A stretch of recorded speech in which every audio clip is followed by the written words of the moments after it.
Hello सर्वांना. एखाद्या व्यक्तीने आपल्याला असं म्हटलं तरी चालेल की ही व्यक्ती मला घाबरली, ही व्यक्ती मला घाबरते किंवा ही व्यक्ती माझ्यासमोर उभी राहू शकत नाही, तेवढी तिची हिंमत नाही आहे, तेवढी तिच्यात ताकद नाही आहे, तरी चालेल, हो की नाही?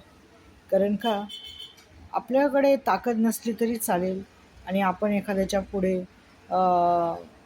त्याच्या उत्तराला उत्तर देऊन वाद वाढवण्यापेक्षा त्याला मोठं होऊ द्यायचं, की बाबा तू मोठ्या बापाचा, मी लहान बापाचा, असं म्हटल्याने काही हरकत नाही, काही होत नाही, हो की नाही?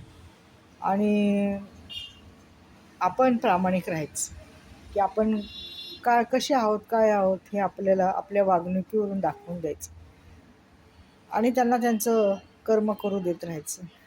वाईट कर्माचं फळ हे वाईटच भेटतं आणि चांगल्या कर्माचं फळ हे चांगलंच भेटतं. चांगल्याला उशीर लागतो, परंतु देव त्यांना नक्की, आणि देव सर्व पाहत असतो ना. मी तर प्रत्येक ह्याच्यात म्हणते, माणसाने जरी नाही पाहिलं तरी पण देव म्हणजे करता करविता, सृष्टीचा निर्माता, तो सर्व पाहत असतो. त्यामुळे त्याच्यावर सोडून द्यायचं आणि आपण आपल्या मार्गाने चालत राहायचं. मग ते चांगलं असू, वाईट असू, काही असू, आपल्याला कष्ट येऊ द्या, दुःख येऊ द्या, परंतु एखाद्याच्या आपण ह्याला नाही करायचं, त्याला उत्तराला उत्तर देत, भांडणाला भांडण, टोकाचं टोक, त्याला हे कमीपणा. माझं सर्वात एक महत्त्वाचं सांगितलं, कमीपणा घेतल्याने काहीच होत नाही. भले आपल्याला लोक म्हणतील, अरे ही घाबरली, ही आपल्याला भ्याली, हिच्यात काही ताकद नाही, हिच्यात काही दम नाही.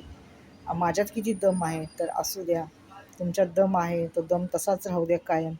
आम्ही हरलो तरी चालेल, कारण का जीवनात ही हार आणि जीत कोणाची ना कोणाची तरी होतच असते, नाही का? तेव्हा हसू द्या, चालेल, सर्व गोष्टी मान्य आहेत आणि मान्य करून जगणं ह्यालाच मोठं हे लागतं. म्हणजे माणसाच्या मनात आणि बुद्धीत फार बळ लागतं, म्हणजे त्याला ती एवढी हिंमत लागते की सर्व सहन करून पुढे जाण्याचा मार्ग त्याने निवडलेला असतो. नाहीतर त्याच गोष्टी सारख्या सारख्या करून त्याचा काहीच फायदा होत नाही, हो की नाही? आणि त्यातून काहीच निष्पन्न होत नाही.